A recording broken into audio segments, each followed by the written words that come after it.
I'm Katrina, this is Tare, and today we're talking baby rabbits. So, little Miss Ravioli over here, over my right hand shoulder, she had babies 5 days ago. And so a lot of people wonder, well, are the babies being taken care of? How do I know they're okay? You know, all of these questions. So I wanted to give a brief overview of what a baby rabbit needs. So, number one, it's raining. Sorry for the noises. That's what that is. So, you cannot eat my hair, sweetie. Hi. Mwah. Hello. No eating my hair though, okay? Yes, I love you too. Hi, baby. You want pets? You gotta come over here. That's where my hand reaches. Alright, hopefully she won't eat my hair. Because sometimes she does this. So, what does a baby rabbit need? When baby rabbits are born, they are called a kit. The act of birth is called kindling, so you can say that this is her first kindle. She's had her first kindle. She's had her first kindling, and her first babies are 5 babies, and they are called kits. So that's what a baby rabbit is called. And then they are born with their eyes closed, so they cannot see. They don't see anything. They hear things, they smell things, they don't see anything. At about between 2 weeks and 2.5 weeks is when they open their eyes. And so at that point, you should be looking and seeing and making sure their eyes do open. Sometimes they get little crusties and they get stuck shut. And I actually have a video I'll put right here about fixing that issue in case that comes up for you guys. The primary thing a rabbit needs when it's born, there's 2 things. One is warmth, and second one is food. So the warmth that is given by the nest box, by the hay or straw that you put in, that is really, really good. Nothing beats mama's fur. So these little mamas, there is a hormone that's released right before birth, sometimes a couple days before birth, and it makes it easy for them to pull out their own fur. They generally pull it from their tummies. People say they pull it from the dewlaps. I really haven't seen that behavior, but doesn't mean it doesn't happen. The dewlap is a little, like, beard thing they have flopping around. That's a female. They have those. I've seen them mostly pull from, like, here and from their back, but mostly their belly. And part of that also serves another purpose, because then the babies can more easily find where the milk comes from. So here comes the rain again. So mom gives that warmth. So she will pull fur for her babies to make a nest. Now that fur pulling can happen more than just on the day of their birth, you know, or before ahead of time. It can also happen throughout their young lives. So, for example, Ravioli, you know, 2 nights in a row, maybe 3 nights in a row, she has pulled extra fur because the nights were cold, and she decided that her babies needed to be warm. So, the kits are also born basically naked. They have no fur. And I know the ones we have here, they're black, so it kind of looks like they already have fur, but that's actually, you know, that's what they look like in their skin. And their fur comes in rather quickly. In the first, you know, within the first day, you're going to see some fur growth, and then within a couple days, you're going to see that they have like real fur. It's not enough to keep them as warm as like she does. You know, she has no problem with cold. But, again, they have mama's fur to keep them warm. So that's one thing. Hi, mama. There's the babies. There are 5 of them in there. Looks like they're a little warm because they did kind of give themselves an opening there. Mom will cover them up just fine. And there's some way back here. Apparently you're a little chilly, huh? 1, 2. Oh. Okay. I'm just showing you guys these guys. They'll go right back to the nest because that's what's warm. Uh-oh. We're missing one? Mommy! Oh, it's way back there. You are getting warm, huh?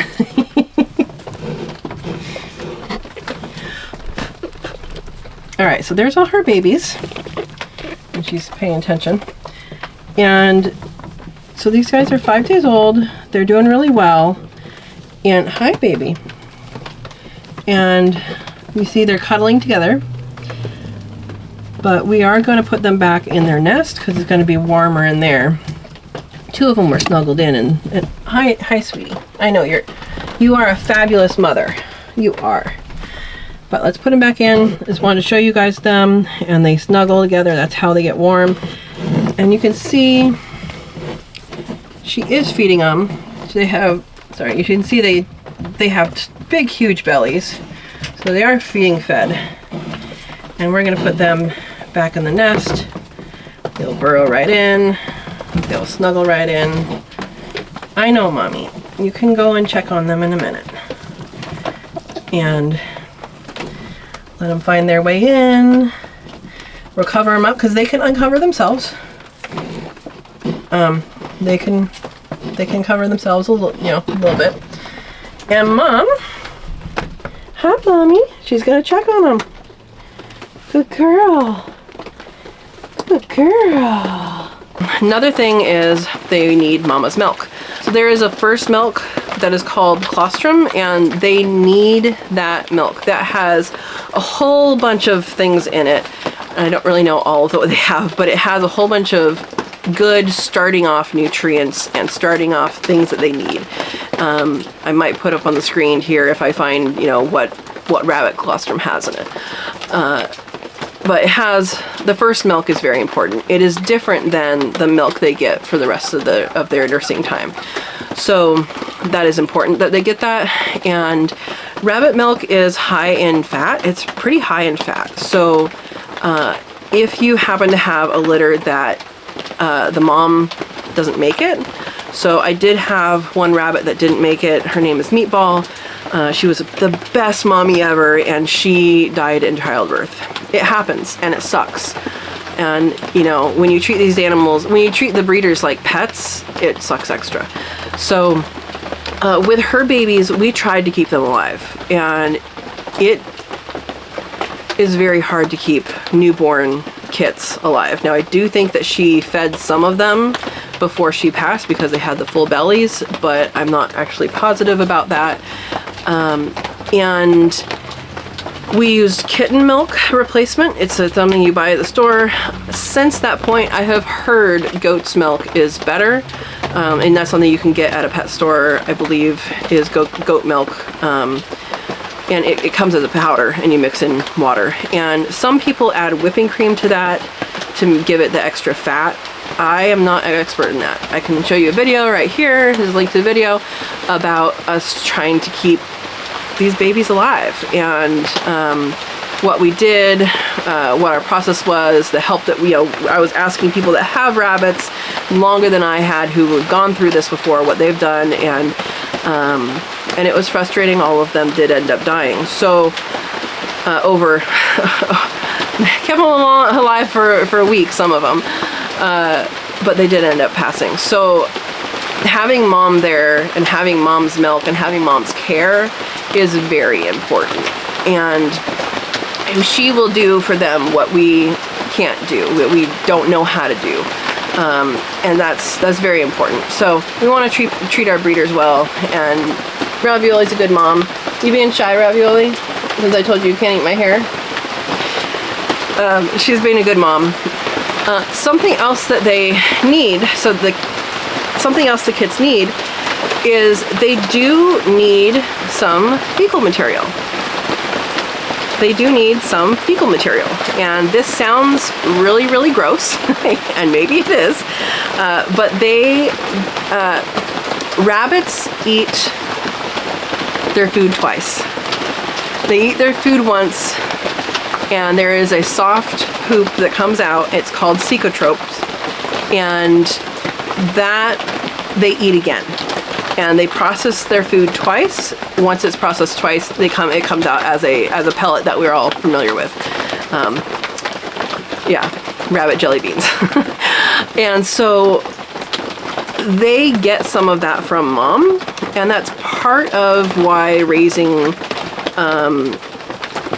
trying to raise baby rabbits without a mom, you know, if the mom has passed, could be difficult. I didn't know that part. I think I knew it, I just didn't realize that, you know, kind of in panic mode going, okay, how do we take care of these guys?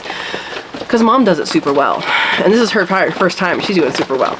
The Cecotropes have a lot of things in it that is helpful to them. So it has some microbes and some bacteria that can break down the extra food. I mean, rabbits eat, I mean, they eat pellets, they eat, you know, straw, hay, that kind of stuff. But they eat food that needs to be digested, and part of how they get that flora into their gut is by the Cecotropes from the mom. And so that's actually a really important part of the mom raising them. Now, Cecotropes are not limited to rabbits. There are many, many animals that eat poop, and it could be a first-time poop, or it could be that they just, you know, they eat them.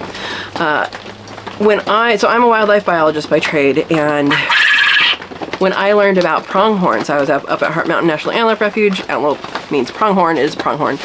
And when I was learning about them, I learned they're not born with any of their own scent, really. And so mom will actually tell them to walk away from them, to lay down and hide from predators all day. And so when people find, you know, same thing happens with a deer, right? People find a baby deer laying down, they think that mom isn't there. Mom's there, she's coming back. And that's part of nature's way of keeping the baby safe. Something that I learned during this time, though, is that for a fawn, for a pronghorn fawn, they actually urinate and defecate basically into mom's mouth. And that hides their scent, and mom is able to then, you know, she has a better immune system than this new baby. She is able to make the antibodies and, you know, address anything that her babies are coming up with.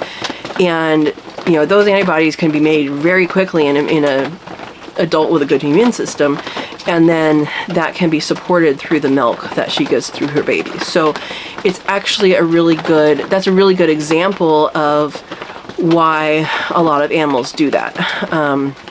Now, rabbits will also kind of lick the baby's bums to get them going. I know cats do that to kittens too, and that will do somewhat of the same thing. Give her a chance to make any antibodies, make any, you know, changes if her body can.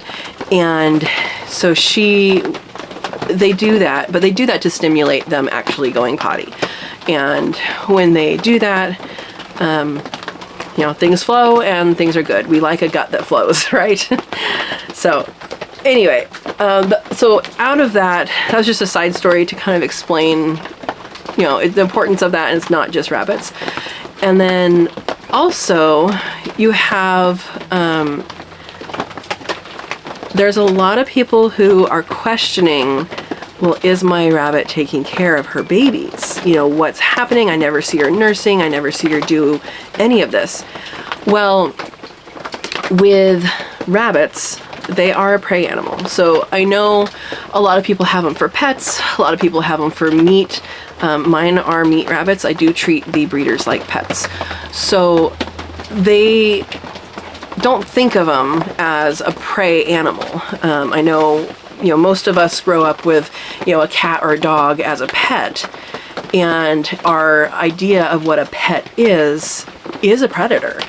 Is a predator that can take care of themselves, is a predator that can, you know, do really well with being seen and all of that. And when you deal with a prey animal, just like a pronghorn fawn, just like a deer fawn, rabbits in nature don't want their babies seen. So here she comes again. So if they don't want their babies to get eaten, the best way is to have them not be seen. She's eating some Cecotropes right now. Thank you for demonstrating, lady. If you see your bunny chewing on something and they're not eating food, that's what they're chewing on. Yeah. Hi, babe. Hi. How are you? So anyway, so they have a responsibility to their babies to actually not interact with them very much. And that prevents predators from finding them. So that if you take that thought process into consideration and say, oh wow, these are prey animals, I shouldn't see them nursing. I shouldn't see them in their most vulnerable and in the baby's most vulnerable position, then it makes more sense. They feed them 2 or 3 times a day, and they go in there and spend some time feeding them. They are pretty hands-off. So that is something, hi babe, that's something that a lot of people struggle with, because we like to anthropomorphize animals, because humans, we think, okay, you know, mom should be with baby all the time. Well, we are predators. And rabbits are prey. So when she, honey, you hiding? You can come out and say hi. Hi, babe. Hi. So she wants pets. Hang on. Hi, babe. No? Okay. So when we see mom nursing, that's actually very special. I haven't seen her do it yet, but I have seen her mom and her sister do it. I need to move because she wants to pet. Alright, we're petting you. So I have seen her mom and her sister do that. They tend to do it like in the middle of the night and early in the morning, and like when people aren't looking, when animals aren't looking, you know, when the least amount of risk is happening. It's also, I think, why rabbits usually give birth at nighttime, in the middle of the night. It's the least risk time. And yeah. So those are the things that the babies need. She's in such an awkward position. Let me change. Alright, so those are things. Those are things your baby needs. Huh, those are things your babies need. So she feeds them. She gives them, you know, little psychotropes. She licks their bottoms. And she keeps them warm. So, and she, you know, that's what her responsibilities are. That's what her responsibilities are as a mama. As a mama rabbit, huh?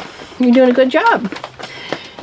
And so those are things to consider. Now, around 2 weeks or a little after is when you might have some of the rabbits start to get out of the nest box. And at that age, they don't really get back in very well. I like to either build up something on the outside so they can get in fine, or, you know, sometimes I'll go behind the box and tuck everything back from the entrance, and to prevent them from getting out. And that's right before and right around the time that their eyes are opening. So once their eyes are open, they're going to want to explore. By 3 weeks, they're going to be, you know, able to, 2.5 to 3 weeks, they're going to be able to get in and out of the box by themselves. But I do like to put a step on the outside of some sort. You know, it could be a bunch of hay, it could be a block of wood, it could be lots of things. But just so they can get back in. So there are some people that turn the box on the side and they'll find the nest. I haven't done that. I have no experience doing that. I know some people do. But that's pretty much the care that you need. And it's important when they're that young to get them back in the nest box at night, because they need to stay warm. So they still don't produce enough heat to stay outside by themselves and do that. So yeah, by 3 weeks old, they're doing pretty good, and they're doing good. So anyway, that is what baby rabbits need. Huh, Mama? You did good. You did so good. Yes, you did good. So anyway, if you have questions, go ahead and put them down in the comments. If you have experience with rabbits that's different than mine, go ahead and put it in the comments. If you have advice for people who have lost the mama rabbit and need to raise kits, I did not raise them successfully. So if you have advice for people for doing that, put them in the comments, because that's very important to share. I want this channel to be a channel that is community driven and everybody can learn from. So yeah, even you. Hi, babe. All right, so that is it for now about the baby rabbits, and hopefully that's given you a little bit of insight. If you knew about baby rabbits and how they work, if you don't know about baby rabbits and how they work, hopefully it was a good insight. Hi. Mwah. What do you need? You cutie. All right, thank you for watching. If you like the video, please hit the like and share this around. Let people know what baby rabbits need, and if there's something else you think of that baby rabbits need, go ahead and put it in the description. And something else that I do is I do touch them a lot. You know, I pick them up, hi, I know, I stopped petting you. I pick them up, I do a lot of, you know, petting and picking them up, and that's important for me because I do raise for meat.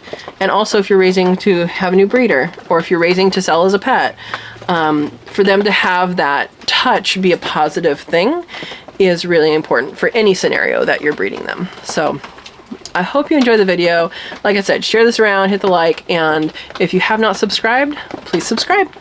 Thanks for watching. Have a wonderful day.